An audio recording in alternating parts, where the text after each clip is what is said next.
Carnacki, the Ghost Finder, by William Hope Hodgson. The Whistling Room. Carnacki shook a friendly fist at me as I entered, late. Then he opened the door into the dining room and ushered the four of us, Jessup, Arkwright, Taylor, and myself, into dinner. We dined well, as usual, and equally as usual, Carnacki was pretty silent during the meal. At the end, we took our wine and cigars to our usual positions, and Carnacki, having got himself comfortable in his big chair, began without any preliminary. "I've just got back from Ireland again," he said, "and I thought you chaps would be interested to hear my news. Besides, I fancy I shall see the thing clearer after I've told it all out straight. I must tell you this, though. At the beginning, up to the present moment, I have been utterly and completely stumped. I have tumbled upon one of the most peculiar cases of haunting, or devilment of some sort, that I have come against. Now, listen. I have been spending the last few weeks at Aistree Castle, about 20 miles northeast of Galway. I got a letter about a month ago from a Mr. Sid K. Tassock, who it seemed had bought the place lately and moved in, only to find that he had bought a very peculiar piece of property. When I got there, he met me at the station, driving a jaunting car, and drove me up to the castle, which, by the way, he called a house shanty. I found that he was pigging it there with his boy brother and another American, who seemed to be half servant and half companion. It seems that all the servants had left the place, in a body, as you might say, and now they were managing among themselves, assisted by some day help. The three of them got together a scratch feed, and Tassock told me all about the trouble whilst we were at the table. It is most extraordinary, and different from anything that I have had to do with, though that buzzing case was very queer too. Tassock began right in the middle of his story. "We've got a room in this shanty," he said, "which has got a most infernal whistling in it, sort of haunting it. The thing starts any time, you never know when, and it goes on until it frightens you. All the servants have gone, as you know. It's not ordinary whistling, and it isn't the wind. Wait till you hear it." "We're all carrying guns," said the boy, and slapped his coat pocket. "As bad as that?" I said, and the older boy nodded. "It may be soft," he replied, "but wait till you've heard it. Sometimes I think it's some infernal thing, and the next moment I'm just as sure that someone's playing a trick on me." "Why?" I asked. "What is to be gained?"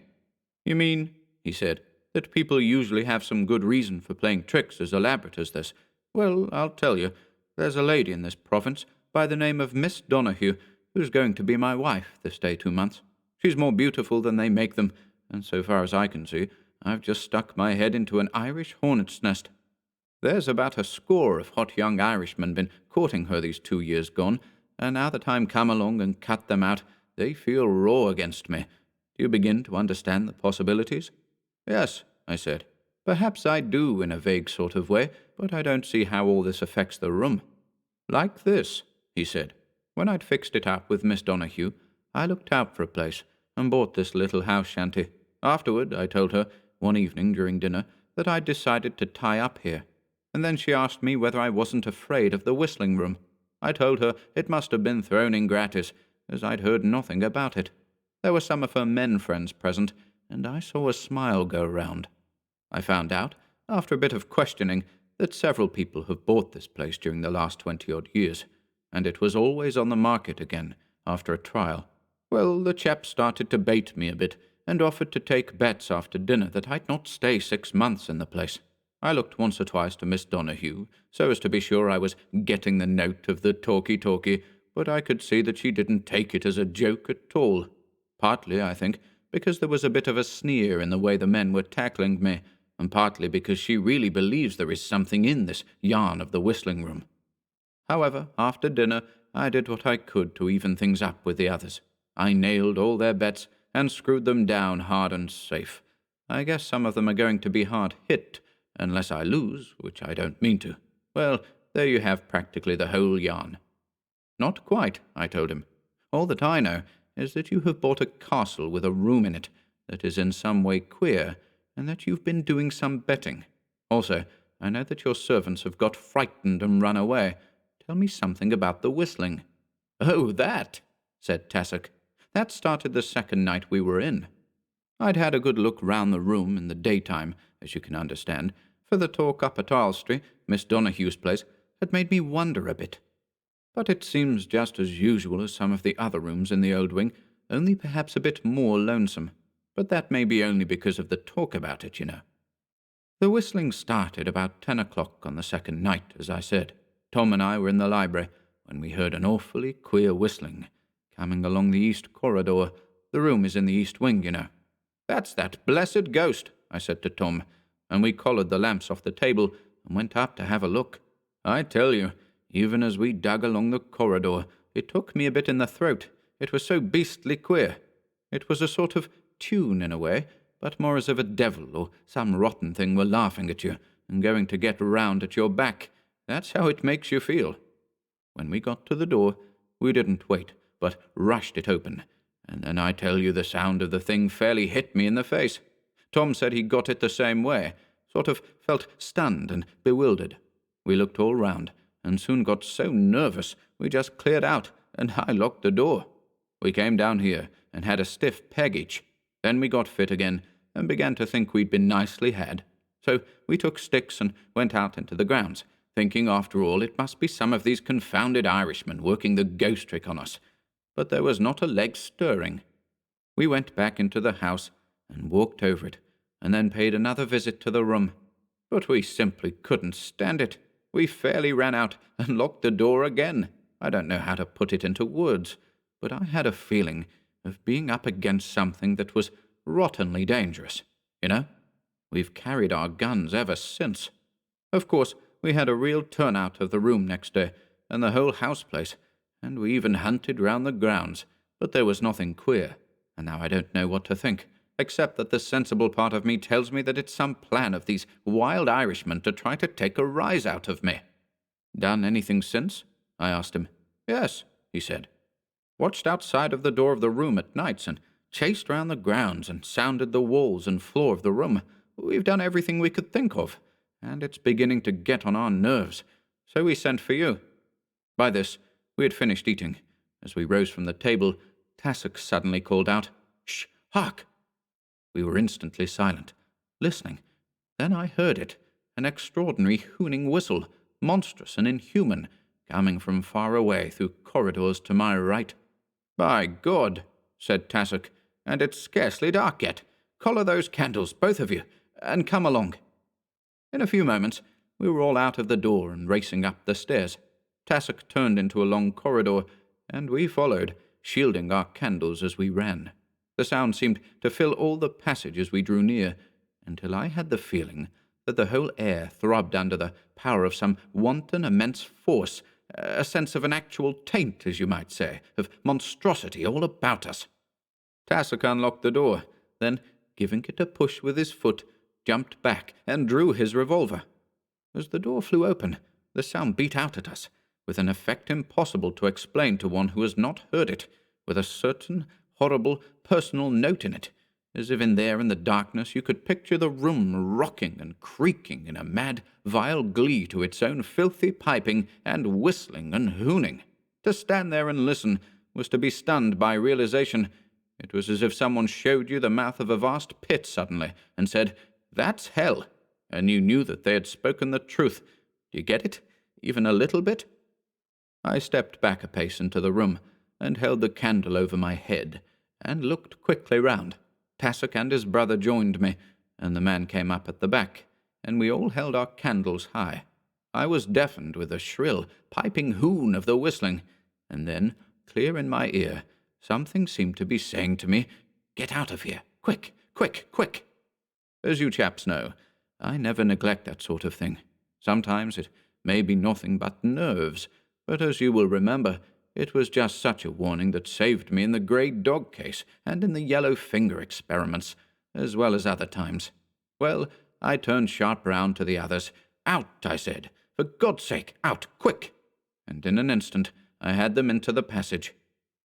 There came an extraordinary yelling scream into the hideous whistling, and then, like a clap of thunder, an utter silence. I slammed the door and locked it. Then, taking the key, I looked round at the others. They were pretty white, and I imagine I must have looked that way too. and there we stood a moment, silent. "Come down out of this, and have some whiskey," said Tassoc at last, in a voice he tried to make ordinary, and he led the way. I was the back man, and I know we all kept looking over our shoulders. When we got downstairs, Tassoc passed the bottle round. He took a drink himself, and slapped his glass down onto the table, then sat down with a thud. "That's a lovely thing to have in the house with you, isn't it?" he said, and directly afterward, "What on earth made you hustle us all out like that, Carnacki?" "Something seemed to be telling me to get out, quick," I said. "Sounds a bit silly, superstitious, I know, but when you're meddling with this sort of thing, you've got to take notice of queer fancies, and risk being laughed at." I told him then about the grey dog business, and he nodded a lot to that. "Of course," I said, "this may be nothing more than those would-be rivals of yours playing some funny game, but personally, though I'm going to keep an open mind, I feel that there is something beastly and dangerous about this thing."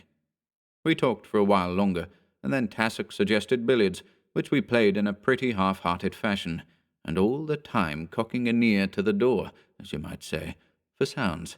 But none came, and later, after coffee, he suggested early bed, and a thorough overhaul of the room on the morrow. My bedroom was in the newer part of the castle, and the door opened into the picture gallery. At the east end of the gallery was the entrance to the corridor of the east wing. This was shut off from the gallery by two old and heavy oak doors, which looked rather odd and quaint besides the more modern doors of the various rooms. When I reached my room, I did not go to bed, but began to unpack my instrument trunk, of which I had retained the key. I intended to take one or two preliminary steps at once in my investigation of the extraordinary whistling. Presently, when the castle had settled into quietness, I slipped out of my room and across to the entrance of the great corridor. I opened one of the low, squat doors, and threw the beam of my pocket searchlight down the passage. It was empty, and I went through the doorway and pushed to the oak behind me, then along the great passageway, throwing my light before and behind, and keeping my revolver handy. I had hung a protection belt of garlic round my neck, and the smell of it seemed to fill the corridor and give me assurance, for, as you all know, it is a wonderful protection against the more usual eerie forms of semi-materialization by which I suppose the whistling might be produced, though at that period of my investigation I was quite prepared to find it due to some perfectly natural cause, for it is astonishing the enormous number of cases that prove to have nothing abnormal in them. In addition to wearing the necklet, I had plugged my ears loosely with garlic, and as I did not intend to stay more than a few minutes in the room, I hoped to be safe. When I reached the door and put my hand into my pocket for the key, I had a sudden feeling of sickening funk. But I was not going to back out if I could help it. I unlocked the door and turned the handle. Then I gave the door a sharp push with my foot, as Tassoc had done, and drew my revolver, though I did not expect to have any use for it, really. I shone the searchlight all round the room, and then stepped inside, with a disgustingly horrible feeling of walking slap into a waiting danger. I stood a few seconds, waiting, and nothing happened, and the empty room showed bare from corner to corner. And then, I realized that the room was full of an abominable silence. Can you understand that? A sort of purposeful silence, just as sickening as any of the filthy noises the things have power to make. Do you remember what I told you about that silent garden business? Well, this room had just that same malevolent silence, the beastly quietness of a thing that is looking at you, and not seeable itself, and thinks that it has got you. Oh, I recognized it instantly, and I whipped the top off my lantern, so as to have light over the whole room. Then I set to, working like fury, and keeping my glance all about me. I sealed the two windows with lengths of human hair right across, and sealed them at every frame. As I worked, a queer, scarcely perceptible tenseness stole into the air of the place, and the silence seemed, if you can understand me, to grow more solid. I knew then that I had no business there without full protection, for I was practically certain that this was no mere eerie development, but one of the worst forms, as the Saiti, like that grunting man case, I finished the window and hurried over to the great fireplace. This is a huge affair, and has a queer gallows iron, I think they are called, projecting from the back of the arch. I sealed the opening with 7 human hairs, the 7th crossing the 6 others. Then, just as I was making an end, a low, mocking whistle grew in the room. A cold, nervous pricking went up my spine and round my forehead from the back. The hideous sound filled all the room with an extraordinary, grotesque parody of human whistling, too gigantic to be human, as if something gargantuan and monstrous made the sound softly. As I stood there a last moment, pressing down the final seal, I had no doubt but that I had come across one of those rare and horrible cases of the inanimate reproducing the functions of the animate. I made a grab for my lamp and went quickly to the door, looking over my shoulder and listening for the thing that I expected. It came, just as I got my hand upon the handle, a squeal of incredible malevolent anger, piercing through the low hooning of the whistling. I dashed out, slamming the door and locking it. I leant a little against the opposite wall of the corridor, feeling rather funny, for it had been a narrow squeak. There be no safety to be gained by guards of holiness when the monster hath power to speak through wood and stone. So runs the passage in the Sigsand MS, and I proved it in that nodding door business. There is no protection against this particular form of monster, except, possibly, for a fractional period of time, for it can reproduce itself in, or take to its purpose, the very protective material which you may use, and has the power to form within the pentacle, though not immediately. There is, of course, the possibility of the unknown last line of the Samar ritual being uttered, but it is too uncertain to count upon, and the danger is too hideous, and even then it has no power to protect for more than maybe 5 beats of the heart, as the Sigsand has it. Inside of the room there was now a constant, meditative hooning whistling, but presently this ceased, and the silence seemed worse, for there is such a sense of hidden mischief in a silence. After a little, I sealed the door with crossed hairs, and then cleared off down the great passage, and so to bed. For a long time I lay awake, but managed eventually to get some sleep. Yet, about 2 o'clock, I was waked by the hooning whistling of the room coming to me, even through the closed doors. The sound was tremendous, and seemed to beat through the whole house with a presiding sense of terror, as if, I remember thinking, some monstrous giant had been holding mad carnival with itself at the end of that great passage. I got up and sat on the edge of the bed, wondering whether to go along and have a look at the seal, and suddenly there came a thump on my door, and Tassoc walked in, with his dressing gown over his pyjamas. "I thought it would have waked you, so I came along to have a talk," he said. "I can't sleep. Beautiful, isn't it?" "Extraordinary," I said, and tossed him my case. He lit a cigarette, and we sat and talked for about an hour, and all the time that noise went on down at the end of the big corridor. Suddenly, Tassoc stood up. "Let's take our guns and go and examine the brute," he said, and turned toward the door. "No," I said. "By Jove, no. I can't say anything definite yet, but I believe that room is about as dangerous as it well can be." "Haunted? Really haunted?" he asked, keenly and without any of his frequent banter. I told him, of course, that I could not say a definite yes or no to such a question, but that I hoped to be able to make a statement soon. Then I gave him a little lecture on the false rematerialization of the animate force through the inanimate inert. He began then to see the particular way in the room might be dangerous, if it were really the subject of a manifestation.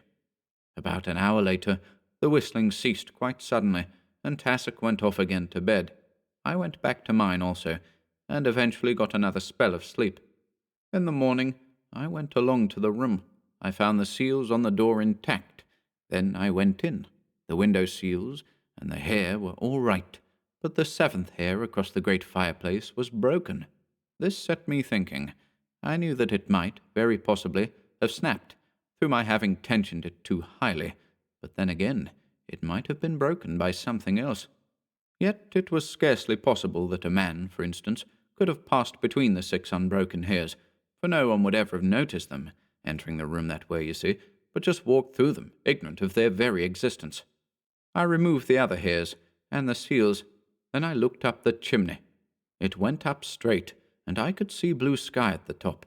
It was a big open flue, and free from any suggestion of hiding places or corners, yet, of course, I did not trust to any such casual examination, and after breakfast I put on my overalls and climbed to the very top, sounding all the way, but I found nothing. Then I came down and went over the whole of the room, floor, ceiling, and walls, mapping them out in 6-inch squares and sounding with both hammer and probe, but there was nothing abnormal. Afterward, I made a 3 weeks' search of the whole castle in the same thorough way, but found nothing. I went even further then, for at night, when the whistling commenced, I made a microphone test. You see, if the whistling were mechanically produced, this test would have made evident to me the working of the machinery, if there were any such concealed within the walls. It certainly was an up-to-date method of examination, as you must allow. Of course, I did not think that any of Tassock's rivals had fixed up any mechanical contrivance, but I thought it just possible that there had been some such thing for producing the whistling, made away back in the years, perhaps with the intention of giving the room a reputation that would ensure its being free of inquisitive folk. You see what I mean? Well, of course it was just possible, if this were the case, that someone knew the secret of the machinery and was utilizing the knowledge to play this devil of a prank on Tassock. The microphone test of the walls would certainly have made this known to me, as I have said, but there was nothing of the sort in the castle, so that I had practically no doubt at all now but that it was a genuine case of what is popularly termed haunting. All this time, every night, and sometimes most of each night, the hooning whistling of the room was intolerable. It was as if an intelligence there knew that steps were being taken against it, and piped and hooned in a sort of mad, mocking contempt. I tell you, it was as extraordinary as it was horrible. Time after time, I went along, tiptoeing noiselessly on stockinged feet, to the sealed door, for I always kept the room sealed. I went at all hours of the night, and often the whistling inside would seem to change to a brutally malignant note, as though the half-animate monster saw me plainly through the shut door, and all the time the shrieking, hooning, whistling would fill the whole corridor, so that I used to feel a precious lonely chap messing about there with one of hell's mysteries. And every morning I would enter the room and examine the different hairs and seals. You see, after the first week, I had stretched parallel hairs all along the walls of the room and along the ceiling, but over the floor, which was of polished stone, I had set out little, colourless wafers, tacky side uppermost. Each wafer was numbered, and they were arranged after a definite plan, so that I should be able to trace the exact movements of any living thing that went across the floor.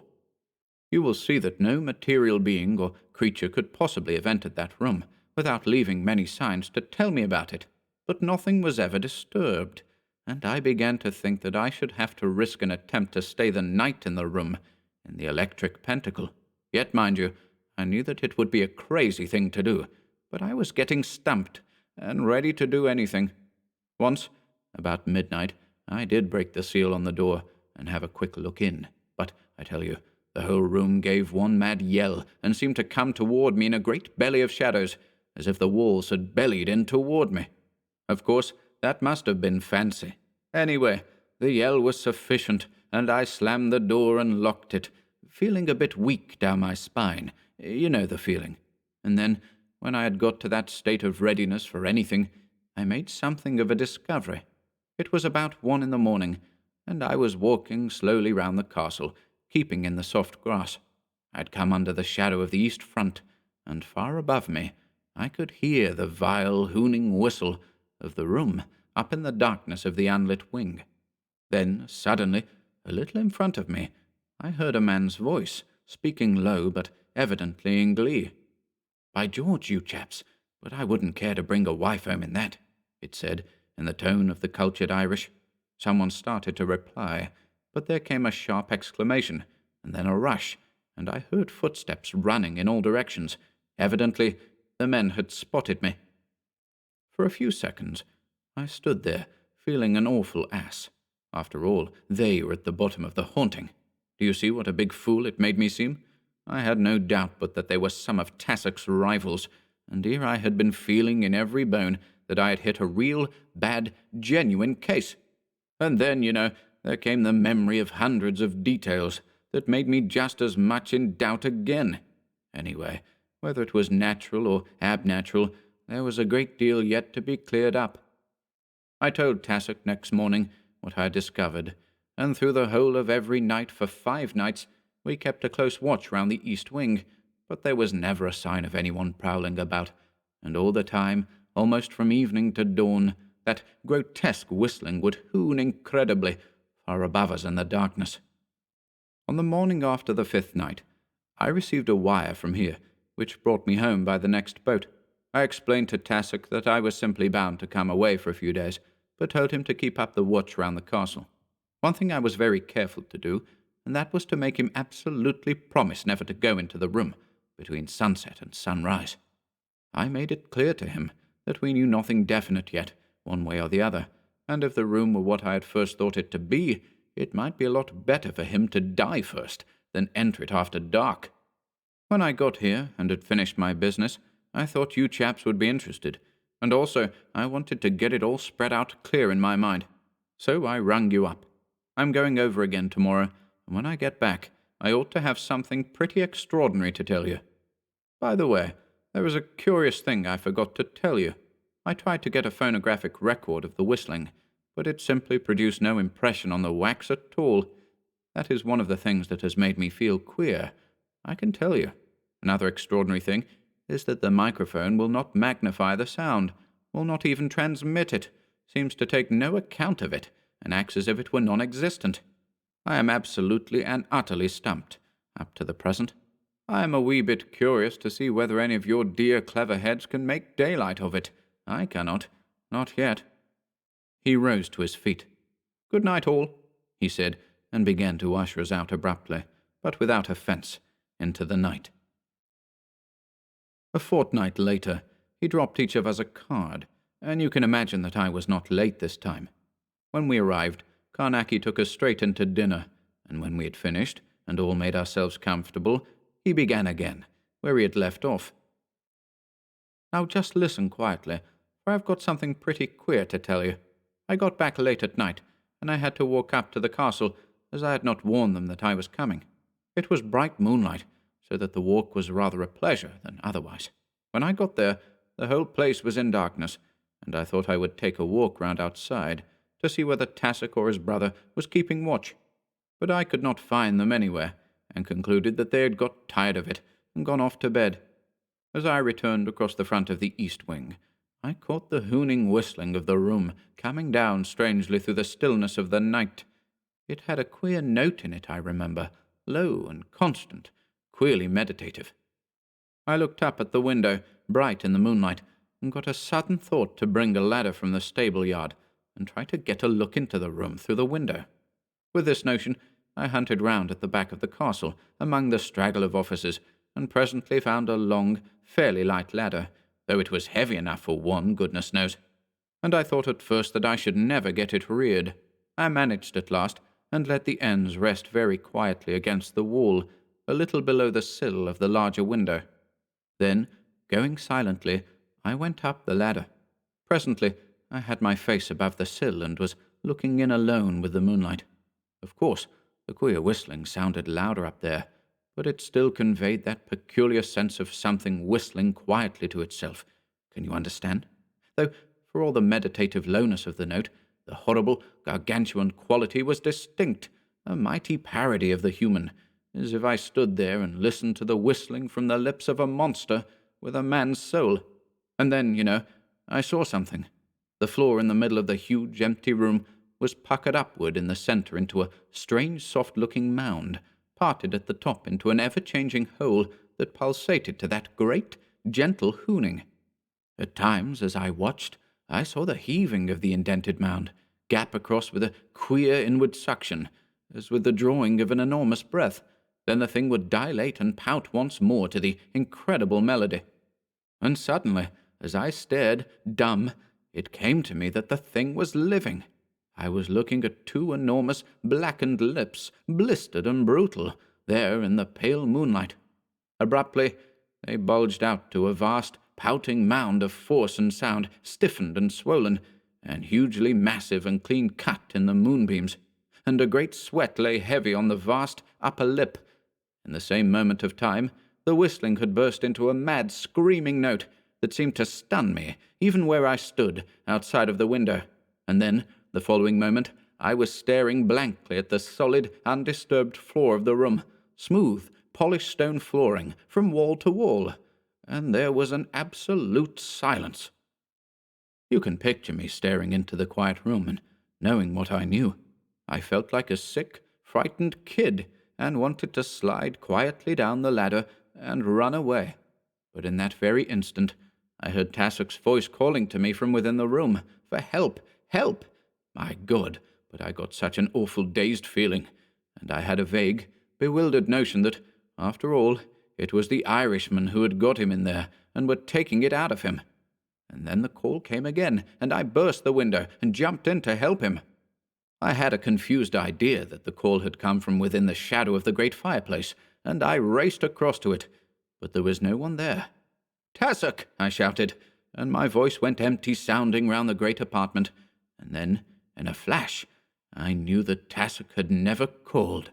I whirled round, sick with fear, toward the window, and as I did so, a frightful, exultant, whistling scream burst through the room. On my left, the end wall had bellied in toward me in a pair of gargantuan lips, black and utterly monstrous, to within a yard of my face. I fumbled for a mad instant at my revolver, not for it, but myself, for the danger was 1,000 times worse than death. And then, suddenly, the unknown last line of the Samar ritual was whispered quite audibly in the room. Instantly, the thing happened that I have known once before. There came a sense as of dust falling continually and monotonously, and I knew that my life hung uncertain and suspended for a flash, in a brief, reeling vertigo of unseeable things. Then that ended, and I knew that I might live. My soul and body blended again, and life and power came to me.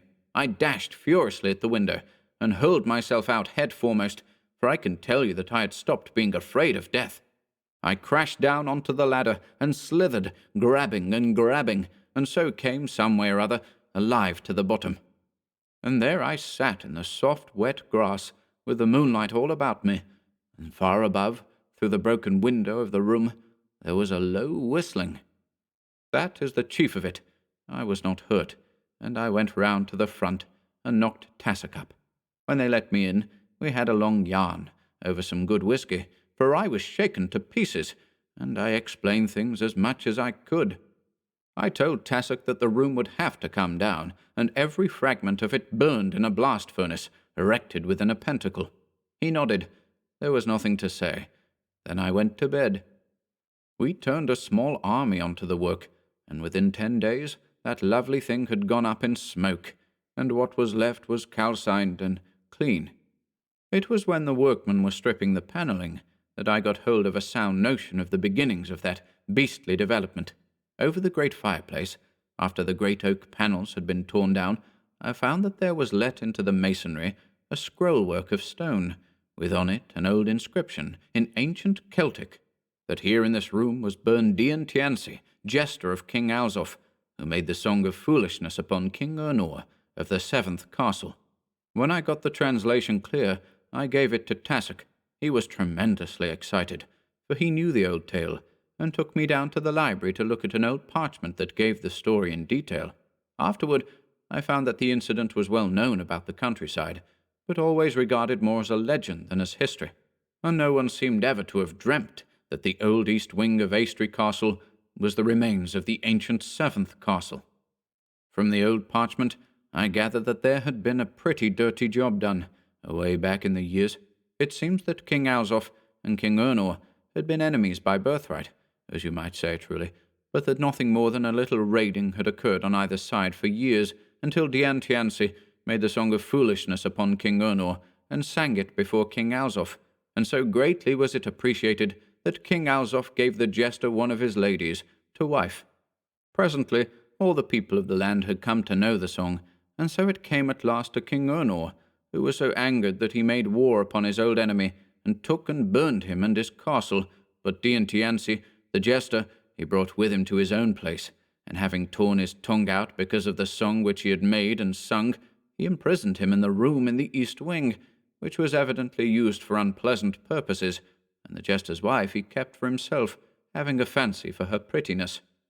But one night Dian Tiansi's wife was not to be found, and in the morning they discovered her lying dead in her husband's arms, and he sitting, whistling the song of foolishness, for he had no longer the power to sing it.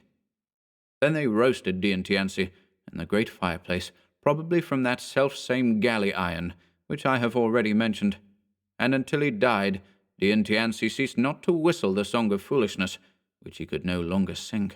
But afterward, in that room, there was often heard at night the sound of something whistling, and there grew a power in that room, so that none dared to sleep in it. And presently, it would seem, the king went to another castle, for the whistling troubled him. There you have it all. Of course, that is only a rough rendering of the translation of the parchment, but it sounds extraordinarily quaint, don't you think so? Yes, I said, answering for the lot. But how did the thing grow to such a tremendous manifestation? One of those cases of continuity of thought producing a positive action upon the immediate surrounding material, replied Carnacki. The development must have been going forward through centuries to have produced such a monstrosity. It was a true instance of Sai'iti manifestation, which I can best explain by likening it to a living spiritual fungus, which involves the very structure of the ether fibre itself, and of course, in so doing, acquires an essential control over the material substance involved in it. It is impossible to make it plainer in a few words. What broke the seventh hair? Asked Taylor. But Carnacki did not know. He thought it was probably nothing, but being too severely tensioned. He also explained that they found out that the men who had run away had not been up to mischief, but had come over secretly merely to hear the whistling, which, indeed, had suddenly become the talk of the whole countryside. One other thing, said Arkwright. Have you any idea what governs the use of the unknown last line of the Samar ritual? I know, of course, that it was used by the abhuman priests in the incantation of Re, but what used it on your behalf, and what made it? You had better read Harzen's monograph, and my addenda to it, on astral and astral coordination and interference, said Carnacki. It is an extraordinary subject, and I can only say here that the human vibration may not be insulated from the astral, as is always believed to be the case in interferences by the abhuman, without immediate action being taken by those forces which govern the spinning of the outer circle. In other words, it is being proved, time after time, that there is some inscrutable protective force constantly intervening between the human soul, not the body, mind you, and the outer monstrosities. Am I clear? Yes, I think so, I replied. And you believe that the room had become the material expression of the ancient jester, that his soul, rotten with hatred, had bred into a monster, eh? I asked. Yes, said Carnacki, nodding. I think you've put my thought rather neatly. It is a queer coincidence that Miss Donahue is supposed to be descended, so I have heard since, from the same King Ernor. It makes one think some curious thoughts, doesn't it? The marriage coming on, and the room waking to fresh life, if she had gone into that room ever, eh? It had waited a long time. Sins of the fathers. Yes, I've thought of that. They're to be married next week, and I'm to be best man, which is a thing I hate. And he won his bets, rather. Just think, if ever she had gone into that room. Pretty horrible, eh? He nodded his head grimly, and we four nodded back. Then he rose and took us collectively to the door, and presently thrust us forth in friendly fashion on the embankment and into the fresh night air. Good night, we all called back, and went to our various homes. If she had, eh? If she had. That is what I kept thinking.